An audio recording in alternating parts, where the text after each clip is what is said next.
Dan, you're back. Yep, I have returned and I will be around for the foreseeable future. Darn.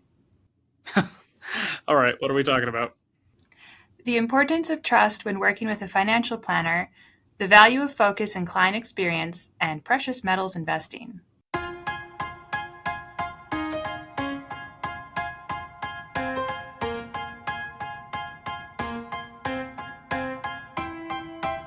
Welcome to the Science of Wealth, where we discuss the science behind financial planning and the art of learning and applying it.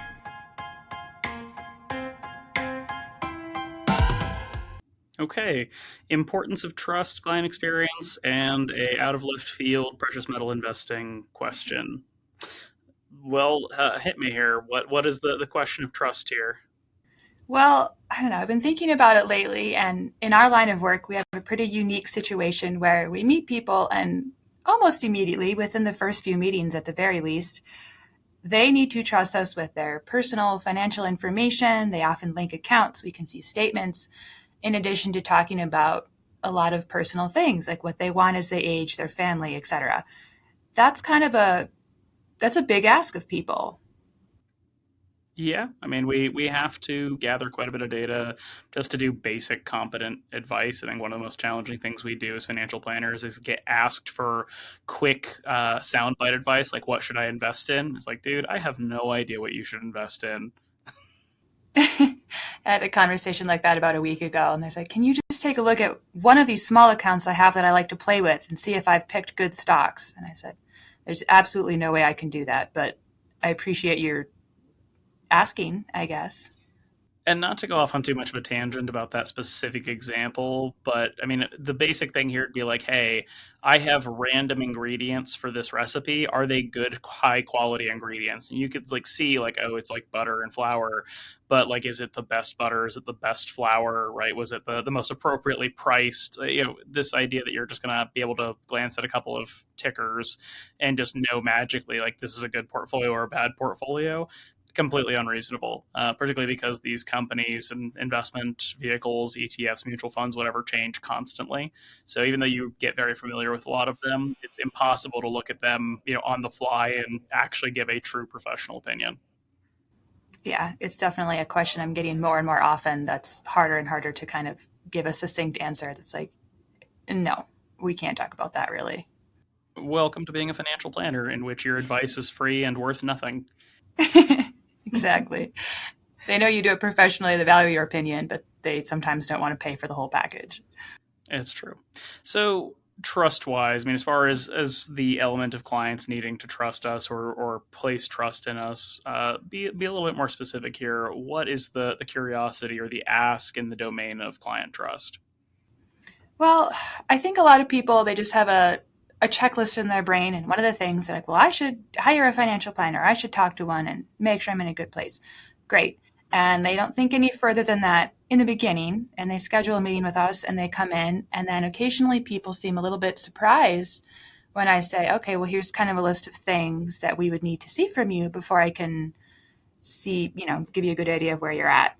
And it is a big ask, but they didn't seem to expect it. Over and over again, I find people being surprised about how much they have to trust us. Yeah, I mean, I think that largely stems from the fact that most people engage a financial planner not because they woke up and thought, I don't have a comprehensive financial plan for the rest of my life and that's what I need.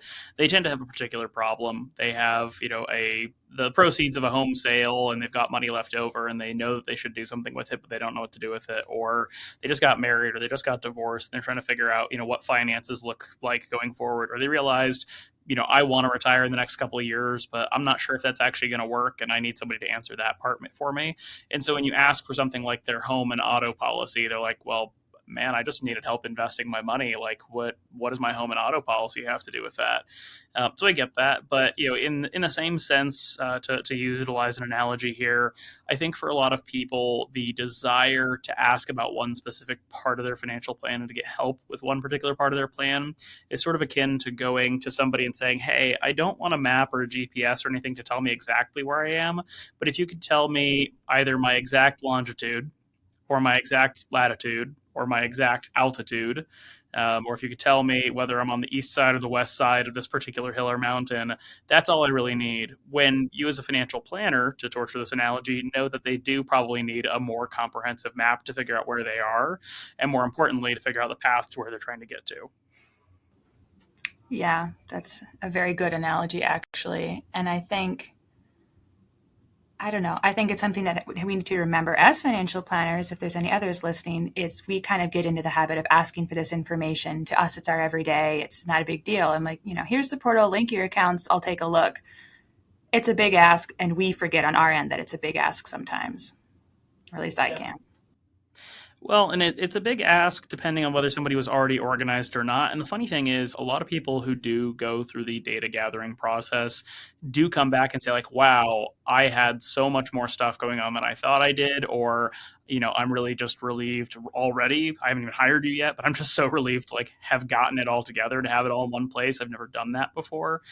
There was an old kind of commercial posted or published that was available to financial advisors through the eMoney software platform, and it used the analogy of like gathering possessions throughout your entire life, and kind of used a visual like a messy room, like for a child, or like a pile of toys, and then sort of described the financial planning data gathering process as putting all your stuff in a box, getting organized in that sense. And the visual there is a little bit strange, but I found, particularly as people get older, as their lives get more complex, there is usually a pretty long breadcrumb trail back through their working history of old retirement plans, old benefits, little accounts they opened here or there. They had a cousin who worked for an insurance company once. They bought a policy to help them out. And, they got interested in day trading 10 years ago, and then they kind of burned out on it. And they've just got this little account with a bunch of random stocks. Like, it's very normal for people to not have a really good grasp on their financial picture. And so on some level, it can be shocking for somebody to ask for our help, in getting organized, which is not what they're asking us to do, but that's suddenly what they're being asked to do, to realize not only did I only think I was going to be talking about investments or only be talking about my insurance needs or whatever it was, but also I now suddenly undergo a bit of stress and anxiety because I realize I'm pretty disorganized, or not as organized as I thought. And that kind of puts me in a strange, stressed position as this stranger, right? Somebody I've spent 30 minutes with so far is suddenly asking me to tell them everything about my financial position. Sure. And I think I've definitely encountered clients that seem to feel a little bit of embarrassment about it, which they shouldn't. But, like the breadcrumb trail of accounts or something, they'll be kind of self-deprecating. They're like, I know I should have rolled them over the years and I just didn't. Or, I know my budgeting isn't that great. I'm kind of embarrassed to show you. And I think maybe they forget it's pretty common. We see it a lot. And there's really no reason to be embarrassed. We all have things that we maybe should have done and didn't do. Mm-hmm.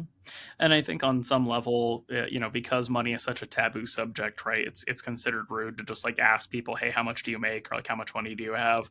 People aren't used to discussing money in the first place, but people should know, particularly those people who are listening, it is the exception, not the rule, that people have their stuff pretty well organized to begin with. It is very uncommon that people actually have a good fix on their financial picture, because most of us deal with our finances in abstractions. Just, can I afford my bills, my payments? Am I saving? Am I saving enough as a arbitrary percentage that I feel is meaningful, or that my employer incentivizes through a match? Do I have homeowners insurance? Do I have auto insurance? Not do I have enough? Not would it protect me? And so those abstractions make it a little bit complex. The irony is also financial planners and financial advisors, and I like to bifurcate those into different terms, but broadly speaking, financial advice professionals do not enjoy a great reputation, because so many people who call themselves financial advisors or call themselves financial planners are just salespeople. And so, the advice that's often given to people is, hey, be cautious, be careful. A lot of these people out here are just going to try to take advantage of you or try to sell you a product, whether you need it or not. And that leads people to be mistrusting sort of at the outset, or cautious at the outset. And consequently, that then means it takes them more time to trust. The irony is, if you've gone to a good financial planner, one that is genuinely a real financial planner who's going to do a good job for you as a fiduciary and so on, then the faster you can trust them, the better off you'll be. The problem is you just don't know that you can trust them. Trust does take that time to develop. It certainly does. And I think transparency is important on our part. I was talking to my partner the other day, actually, and to touch back on what you said about a minute ago about how taboo it is for people to talk about how much money they make or what they have. he was incredibly surprised to find out that, like, I know how much you have in your accounts. I can see it. You're completely open about it, as well as, mine is available for Daniel, for example. He can see what I have in my accounts. How much money I make is public record. You've posted it before on your blog, I think more than once. And he said, doesn't that bother you? That's amazing how much money you make. And I was like, no, it's out there. If people are expected to share their information with me, I think they should be able to see mine. And I am fine with that. And to him, that was just completely, he was like, I would never do that. At my job, they have to negotiate for their salaries, and it's a big secret and no one talks about it. And I won't get into compensation because that's a whole nother topic, but like how we get compensated from clients. But I think it's very important for planners to be open and transparent. And I really like that we are here. I think it helps a little bit with that trust relationship with our clients. At least I hope so. Yeah, and I'm inclined to agree, because otherwise I wouldn't encourage that we do it. I mean, for anybody who has never been to the office, if you're not aware, there's a display case in the office that has all the most recent statements from all of my accounts in it.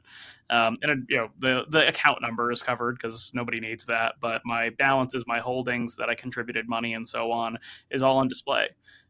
We're also in the process of doing a voluntary financial disclosure, even on our employee profiles on the website, to say here's how much I make, here's how much I've saved, etc. And everybody gets to opt into that and share what they would like to share in that context. But the idea there is, again, we're going to ask every person who comes through our doors to share their full financial picture with us. And by extension, it makes a lot of sense for us to be just as transparent with them, because that does help build trust.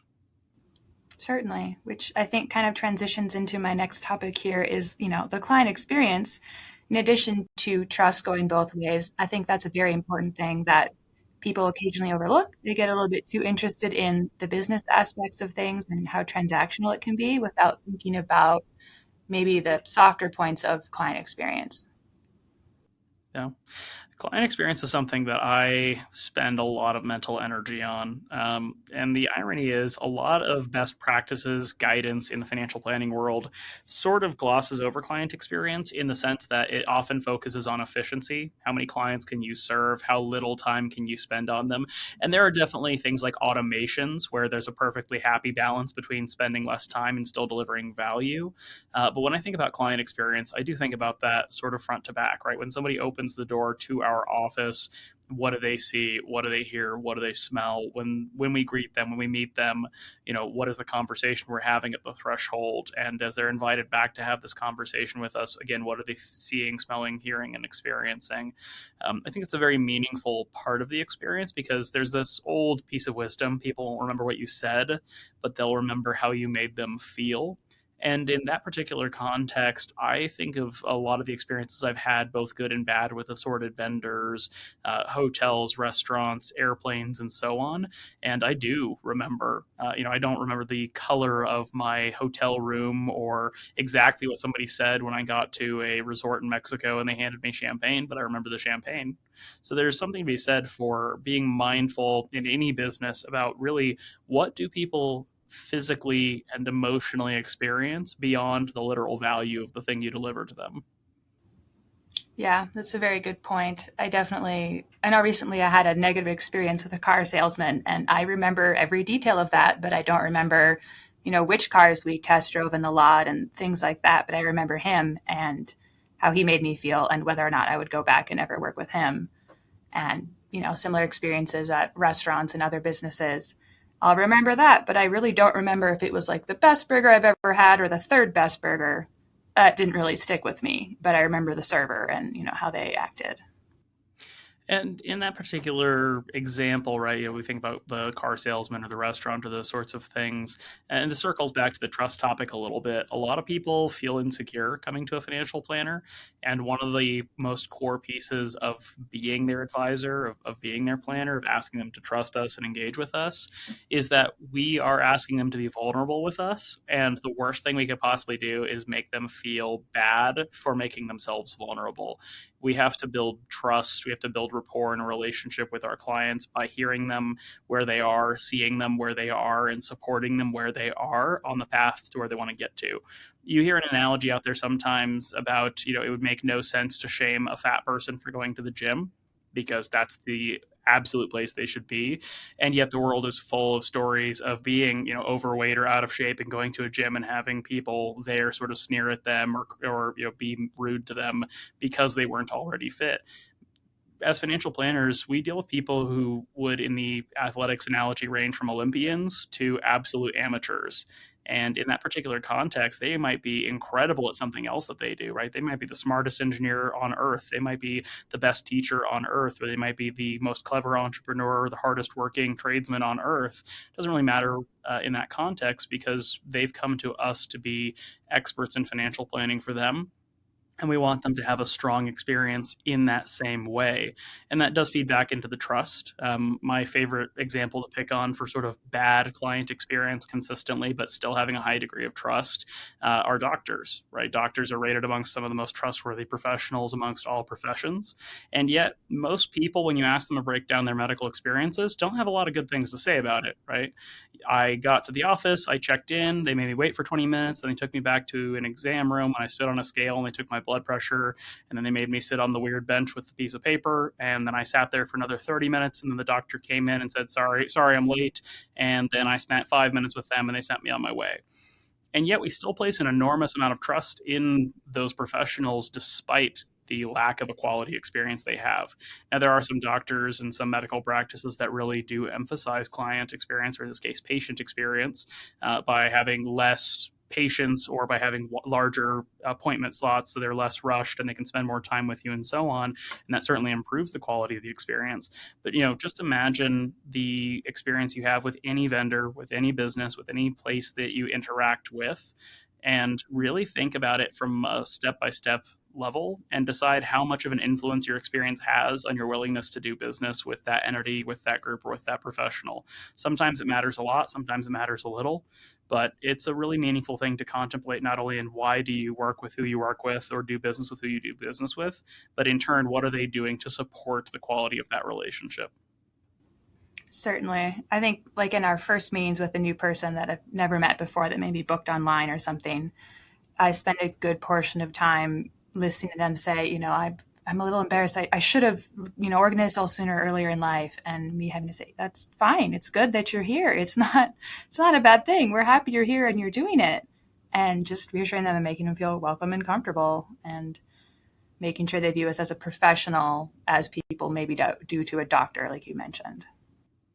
And that part is just so powerful because I think ultimately, if we can't build trust with our clients or with our potential clients, then we do them a disservice, not because they don't hire us, but because they may not go talk to another planner, right? If the experience is poor enough, and maybe we weren't a fit, maybe we're not the right service model or the right cost for them or whatever the reason is, but if we don't build enough trust with them to at least feel comfortable to talk to whether us as a professional or another professional, then a person may continue to languish in a poor financial position or be exposed to unknown financial risks for an intolerable amount of time until something truly bad does happen to them. So I do view the duty of both building trust and building a positive client experience as one that extends just beyond the boundaries of the office, beyond the actual conversations we have, to the impact on their overall well-being.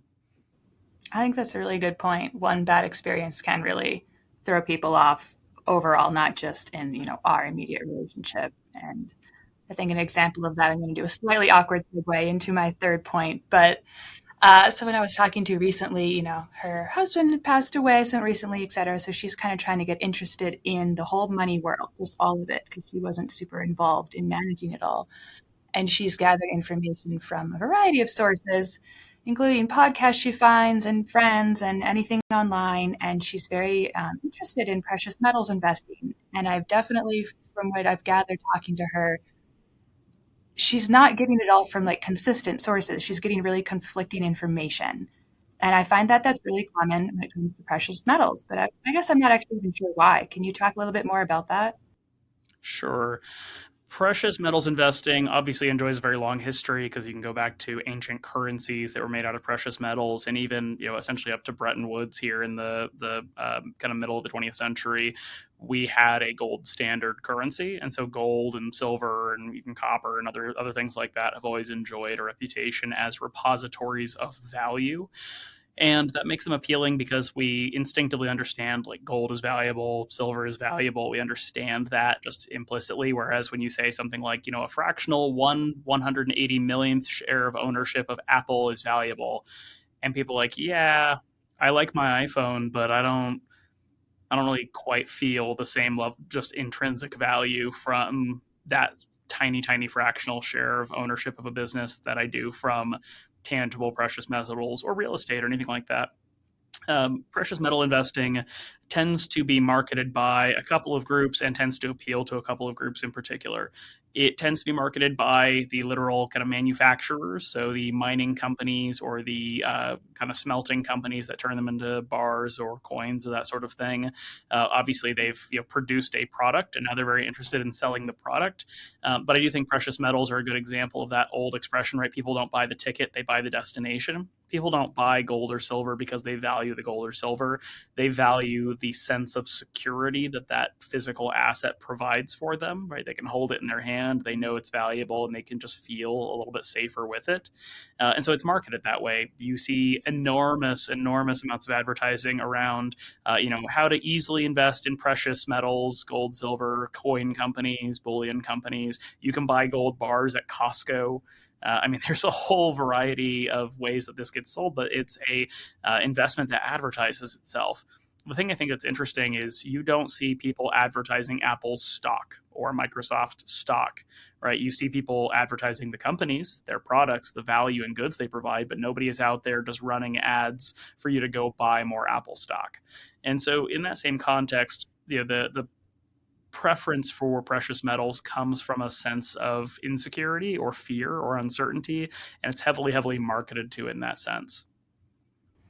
Do you find that people like that who are being targeted for the security aspect then have a difficult time maybe accepting? Because I know there's ETFs and things that mirror the gold and silver and everything that they could be invested in that's easier to buy and sell, and you don't have to physically store it the way you do a gold bar. There's certainly pros to doing it that way. Do you get a lot of pushback on that from those people? Yes and no, because the honest truth, right, there's plenty of ETFs that charge something like 10, 15, 20 basis points, meaning, 0.1 to 0.2% of the value of the entire amount. And all they do is just buy gold or buy silver. And then when somebody wants to redeem it, they sell the gold or sell the silver and return the value to their investors. And that removes all the tangible security concerns, right? If you put gold or silver in a safe in your house, it's only as secure as your safe and only secure as your house, and then potentially only as secure as your ability to produce violence on somebody who attempts to take it from you. Whereas in the tangible gold silver ETF, you have professional management companies with professional security providing that for you, and you're paying a very nominal fractional cost of the value of the asset to provide that. And in turn, you also have a much more liquid and efficient market through something like ETFs. Like there's a big market for gold and silver, but typically speaking, every time you buy gold or silver coins or bullion, and anytime you want to sell gold or silver coins or bullion, you're going to be paying several percent in transaction costs getting in and several percent in transaction costs going out. Compare that to paying, 0.1% a year. It might take you 20, 30, 40 years to incur enough of a rolling cost on the value of the assets compared to the one-time transaction to get in costs and the one-time transactions to get out costs. Some of the arguments for tangible metals and precious metals and like actually having the gold, silver, whatever in your home is that it is going to be really valuable if society collapses. This is where you get into the joke that the most valuable asset is probably going to be something like guns, ammo, seeds, and water, right? Not precious metal, because if I have a gun and you have gold coins, congratulations, I now have gold coins and a gun and you have nothing. But in that same extension, that sort of gets into the weird prepper murder fantasy land, which I'm not a big fan of. I think that's a silly place for us to go, even though societies collapse and disasters happen and so on.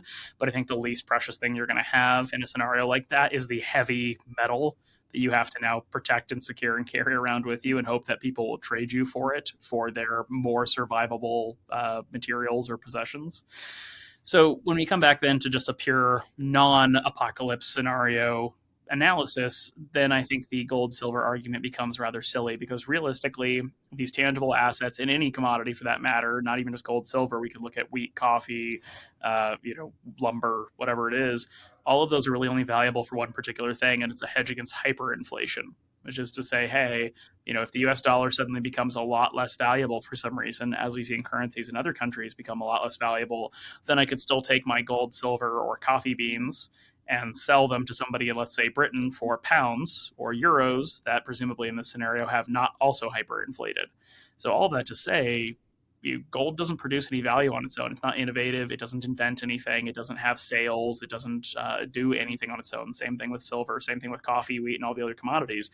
They're useful for certain things. In the case of precious metals, jewelry, some technological components, decorations, those sorts of things. In case of lumber, coffee beans, whatever, right? We drink coffee, we build houses, and so on. But otherwise, the idea that these, just physical assets are going to produce returns they're going to preserve value is pretty silly, because their face value increases or decreases with the demand for the actual asset and the necessity for it in technology or in the production of other goods. And otherwise, functionally, they really only serve that hyperinflation hedge, which is a real risk, but in the United States, historically has not really ever come to pass, could come to pass in the future. But the question is, how badly do you want to hedge your portfolio against an apocalypse at the expense of losing real money to inflation and the opportunity costs of just investing in a more broadly diverse portfolio, instead of listening to kind of our human anxieties and fears and over concentrating in an asset that doesn't do much? Well, you've convinced me not to install a safe for now, at least.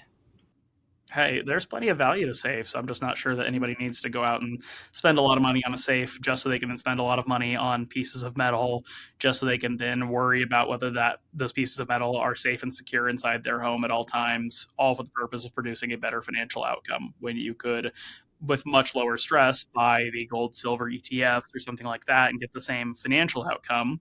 And you could just buy any stock market or bond market or money market, ETF, mutual fund, whatever, and probably get a stronger financial result over the long term. All right. Well, I'll retain that for the next time someone asks me about it. And hey, I mean, if somebody wants to give away their gold and silver, I'm not going to fight them on that. But on the other side of that, I just don't know that it makes a great deal of sense to invest in heavily. Can you make money in these assets? Certainly, of course you can. It's not to say that they're worthless or anything like that. It's just that their utility as an investment is pretty limited. But that said, you have asked me your 3 questions, brought up your 3 topics. So you know what I'm going to ask. What have you learned since the last time you were on the podcast that you'd like to share with the audience? Since last time I was on it, or since last time I was on it with you? Because you've been gone. Whichever involves a more interesting takeaway.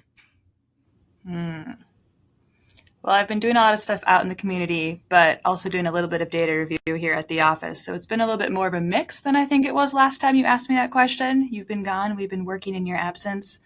I've definitely enjoyed, I obviously won't name names or get personal, but looking at certain people's documents and seeing, how to word it succinctly, but what they've done over their entire life is really interesting, and it tells a lot about the person. I think it's important. This is going to be a little bit niche and just for other planners, but to really take a look at the specifics of what people are uploading and showing you and what that says about them. You can learn a lot about that and then save time in meetings and not have to ask possibly redundant questions, which you actually already have the answers to if you sit down and read everything over and are thorough.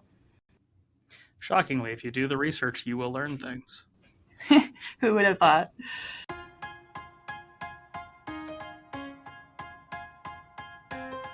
The Science of Wealth is produced by My Wealth Planners, a registered investment advisor in Colorado. The theme song is This Is Your Time by Dan Phillips. The podcast is intended for educational purposes only and is not investment advice or any other form of advice.